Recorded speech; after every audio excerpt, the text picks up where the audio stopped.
नमस्कार, DD news Bihar के प्रातः समाचार के साथ मैं रजिया सुल्ताना। आइए सबसे पहले नजर डालते हैं अब तक के मुख्य समाचारों पर।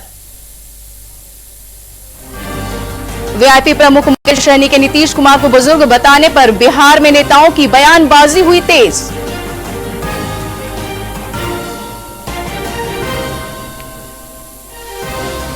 राज्य के 7,000 पैक्सों में नवंबर में होंगे चुनाव। बिहार राज्य निर्वाचन प्राधिकार की बैठक में हुई चुनाव की तैयारियों पर चर्चा।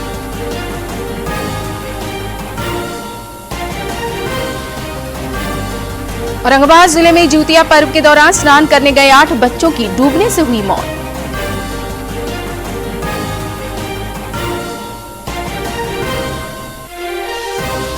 और मुंगेर में 35वां प्रांतीय खेलकूद प्रतियोगिता का हुआ शुभारंभ। भागलपुर, पटना, नालंदा, गया, रोहतास और भोजपुर और मुंगेर के खिलाड़ी ले रहे हैं भाग।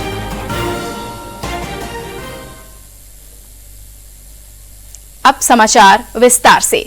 मुख्यमंत्री नीतीश कुमार की उम्र को लेकर हो रहे विवाद के बीच उप मुख्यमंत्री विजय कुमार सिन्हा ने पटना में वीआईपी प्रमुख मुकेश सहनी के बयान पर प्रतिक्रिया दी है। उन्होंने कहा है कि मुकेश सहनी तेजस्वी प्रसाद यादव के दोस्त हैं। वे चार्टर प्लेन पर बर्थडे और पिकनिक मनाते हैं, लेकिन मुख्यमंत्री नीतीश कुमार बिहार की जनता के बारे में सोचते हैं, उनकी तरह पिकनिक नहीं मनाते थे। लेकिन एक भी मल्लाह को टिकट नहीं देते थे। सारे सीट किसको हवाले करते थे? जो माल देता था। और जिसके साथ दोस्ती किए, सोने के चम्मच लेकर जन्म लेने वाले नेता प्रतिपक्ष तेजस्वी यादव जी चार्टर्ड विमान पर बर्थडे मनाते हैं, पिकनिक मनाते हैं। बिहार के मुख्यमंत्री नीतीश कुमार जी कभी चार्टर्ड विमान पर पिकनिक नहीं मनाए। इस उम्र में भी जितना दौरा इनका जिलों में होता है, विभागों की समीक्षा होती है, पूरी मुस्तैदी के साथ ये सजग रहते हैं सत्ता और सरकार चलाने के लिए। जो हड़बड़ी में है वो बहाना ढूंढ रहे हैं, कभी उम्र का, कभी बीमारी का, कभी अराजकता और अपराध और भ्रष्टाचार का। लेकिन मैं बता दूं कि ये अपराधी और भ्रष्टाचारियों के साथ संग रहने वाला लोग कभी बिहार का हितैषी नहीं है। मुख्यमंत्री नीतीश कुमार जी अपराध भ्रष्टाचार के पक्ष में कभी नहीं रहे हैं, और ये मुख्यमंत्री जी जब तक हैं तब तक ये ईमानदारी से जनता के सेवा के भाव से काम कर रहे हैं। इस पर किसी को शंका और ग्रामीण विकास मंत्री श्रवण कुमार ने भी मुकेश सहनी के बयान पर नाराजगी जताते हुए कहा कि ये सब छोटे नेता हैं, इनका अपना कोई जनाधार नहीं है, ये लोग इस तरह का बयान देते रहते हैं, जनता ऐसे बयान पर कोई नोटिस नहीं लेती है। जिनको कोई अपनी न जमीन है न जनता से लगाव है, हेलीकॉप्टर से आए हैं, हेलीकॉप्टर से उड़ के चले जाते हैं, इसी तरह का बयान देते हैं। इनके बयान का कोई मतलब नहीं है और न इनके बयान का कोई जनता नोटिस लेता है और न कोई नोटिस नेता लेता है, तो अपना बोलते रहते। वीआईपी प्रमुख मुकेश सहनी ने दरभंगा में वीआईपी की बैठक में कहा था कि नीतीश कुमार बुजुर्ग हो गए हैं, उन्हें अब हैप्पी एंडिंग कर लेना चाहिए और हमारे जैसे युवा नेता को आगे बढ़ने का मौका देना चाहिए। उनके इसी बयान पर बिहार में राजनेताओं की बयानबाजी तेज हो गई है। मंत्री हैं और एक उम्र हो चुका है, और आप देखते हैं कि हाल फिलहाल में आप बहुत सारे ऐसे बयान जो दे रहे हैं जिसपे खास करके बिहार के लोग को अच्छा नहीं लगता और देश के लोगों को भी अच्छा नहीं लगता। और एक उम्र के होने के बाद कह सकते हैं कि बहुत सारा चीजें होता है वो भूल जाते हैं, बहुत ऐसे चीज जो नहीं बोलना चाहिए वो भूल जाते हैं। केंद्रीय मंत्री जीतन राम मांझी ने कहा है कि मुख्यमंत्री नीतीश कुमार राज्य की सेवा कर रहे हैं, उनके उम्र को लेकर जो बयान आ रहे हैं उसका कोई मतलब नहीं है।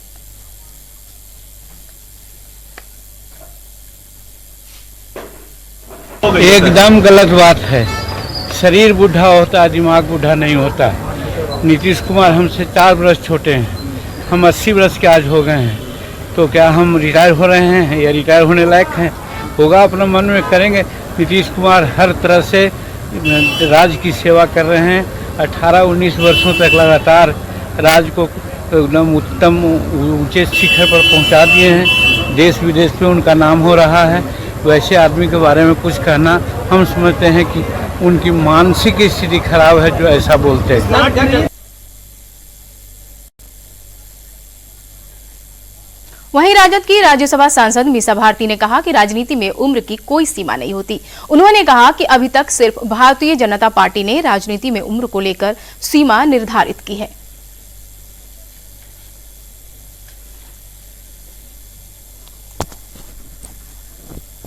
देखिए, ये अगर उनके दल के नेता कह रहे हैं तो ये उनका दल का अंदर का अंदरूनी मामला है। बाकी राजनीति में मुझे अभी तक जो देखा, मैंने जितना भी सुना समझा है, राजनीति में कोई उम्र की सीमा अभी तक नहीं निर्धारित हुई है। भले बीजेपी ने अपने एक उम्मीदवारों का एक उम्र जरूर निर्धारित किया है, लेकिन ये उनके अपने दल का निर्णय है। इस पर आप खुद ही बताएंगे नीतीश कुमार जी।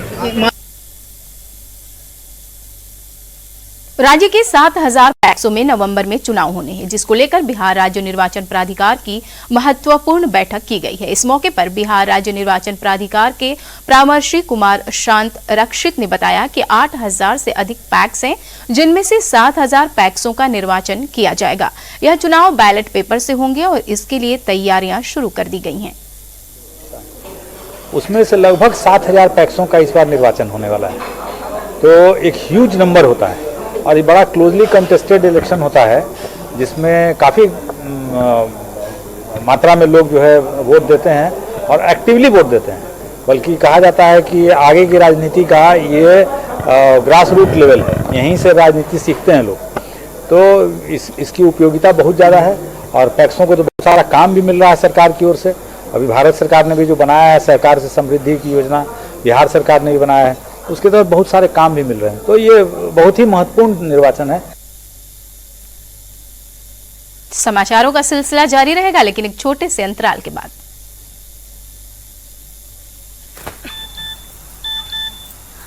हो गया इंतजाम। किसका?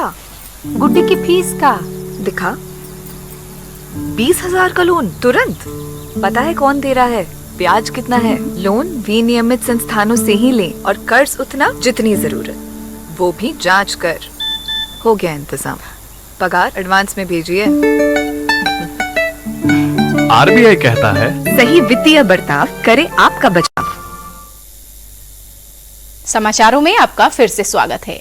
मालदा रेल मंडल अंतर्गत जमालपुर भागलपुर रेलखंड पर ट्रेनों का परिचालन शुरू हो गया है। इसके पहले अप और डाउन दोनों लाइनों पर रेल अधिकारियों की टीम ने ट्रैक और पानी की स्थिति की गहन पड़ताल कर ट्रैक फिटनेस दिया। रेल अधिकारियों ने इस मार्ग पर रेल यातायात की सुविधा बहाल कर दी है। इससे यात्रियों की भी मुश्किलें कम हो गई हैं। वहीं जमालपुर ट्रैक पर ट्रेन नहीं चलने से रेलवे को रोजाना 5 से 6 लाख रुपए का नुकसान हो रहा था। प्रिकॉशन के तौर पे हम लोगों ने शुरू में सिर्फ गुड्स ट्रेन के लिए आवागमन जारी किया था और उसके बाद 16:30 पे 24 तारीख को हम लोगों ने समस्त ट्रेनों की आवाजाही परमिट कर दी। सिर्फ अभी 15 किलोमीटर रेलखंड पे कॉशन लगा है 30 किलोमीटर प्रति घंटे का, जो कि यात्रियों की सुरक्षा को ध्यान में रखते हुए है। और जैसे जैसे पानी का जल स्तर कम होता जाएगा, हम लोग इस स्पीड को भविष्य में बढ़ा देंगे। औरंगाबाद जिले के बारून और मदनपुर प्रखंडों में कल शाम जिउतिया पर्व के दौरान स्नान करने गए 8 बच्चों की डूबने से मौत हो गई। अनुमंडल पदाधिकारी संतान कुमार सिंह ने बताया कि मदनपुर प्रखंड के कुशहा और बारून प्रखंड के इंटहदा गांव में 4 बच्चों के शव बरामद कर लिए गए हैं। एक बच्चे को सकुशल बरामद कर लिया गया। वहीं पूर्व सांसद सुनील कुमार सिंह ने सदर अस्पताल पहुंचकर मृत बच्चों के परिजनों को सांत्वना दी। उन्होंने कहा कि घटना दुखद है, शीघ्र ही पीड़ित परिजनों को मुआवजे की राशि दी जाएगी। केंद्रीय कोयला खनन राज्य मंत्री सतीश चंद्र दुबे ने पश्चिम चंपारण जिले के नरकटियागंज में 300 मरीजों के बीच पौष्टिक किट का वितरण किया। इस अवसर पर मंत्री ने अस्पताल का निरीक्षण किया और मरीजों के बीच आयुष्मान कार्ड वितरण किया। उन्होंने कहा कि अस्पताल में मरीजों की सही तरीके से देखभाल नहीं करने वाले डॉक्टरों और कर्मचारियों पर कार्रवाई होगी।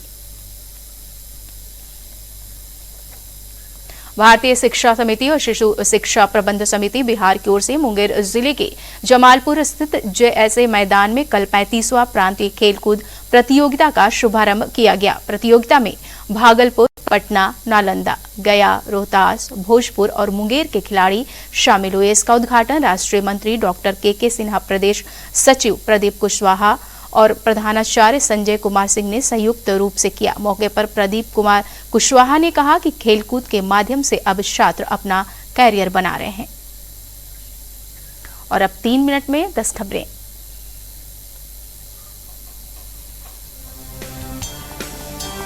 प्रधानमंत्री नरेंद्र मोदी आज महाराष्ट्र के पुणे जाएंगे। वे 22,600 करोड़ रुपए से अधिक राशि की विभिन्न परियोजनाओं की आधारशिला रखेंगे और राष्ट्र को समर्पित करेंगे।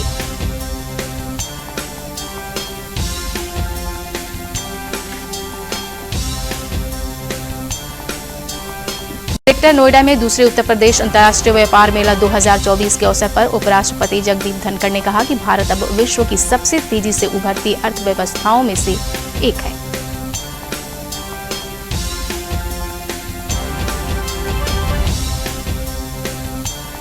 केंद्र शासित प्रदेश जम्मू कश्मीर में दूसरे चरण के विधानसभा चुनाव में 54% से अधिक मतदान की खबर है। प्रदेश में 6 जिलों की 26 विधानसभा सीटों पर कल वोट डाले गए।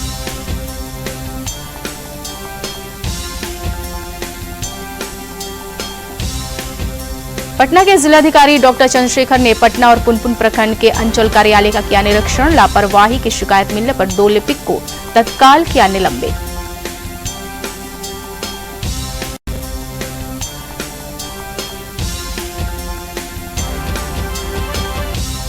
दुर्गा पूजा और अन्य त्योहारों को देखते हुए पटना सिटी प्रशासन और शांति समिति के सदस्यों की हुई बैठक। सुरक्षा और विधि व्यवस्था पर हुई चर्चा।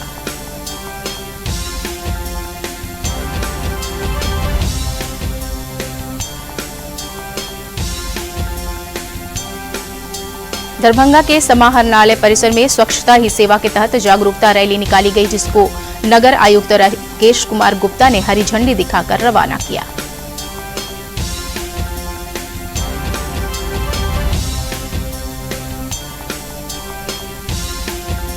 वैशाली में कला संस्कृति विभाग की तरफ से 2 दिवसीय युवा महोत्सव का हाजीपुर के आर्यन कॉलेज में शुभारंभ हुआ। जिलाधिकारी और एसपी ने संयुक्त रूप से किया उद्घाटन।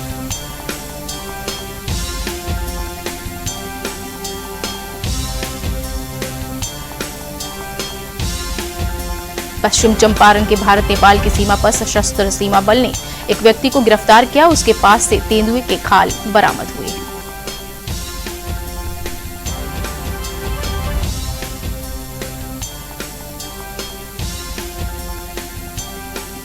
कटिहार रेल मंडल के वरिष्ठ अधिकारी धीरज चंद्र कलिता ने कहा है कि कई ट्रेनों के रूट में हुए बदलाव के बाद रेल प्रशासन यात्रियों की सुरक्षा को लेकर प्रतिबद्ध है।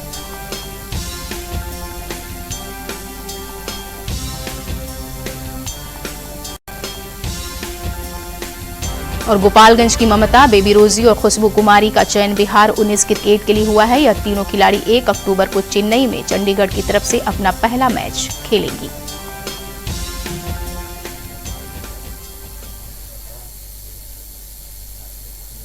अंत में मुख्य समाचार एक बार फिर। वीआईपी प्रमुख मुकेश सहनी के नीतीश कुमार को बुजुर्ग बताने पर बिहार में नेताओं की बयानबाजी हुई तेज।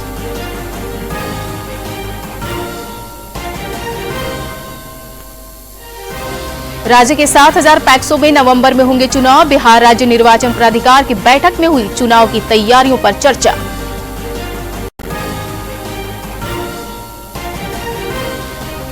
औरंगाबाद जिले में जूतिया पर्व के दौरान स्नान करने गए 8 बच्चों की डूबने से हुई मौत।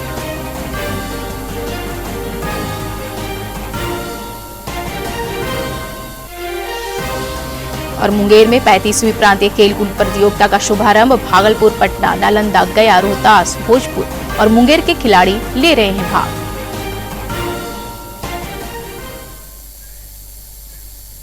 इसके साथ ही प्रादेशिक समाचार का यह बुलेटिन समाप्त हुआ। हमें दीजिए इजाजत। नमस्कार।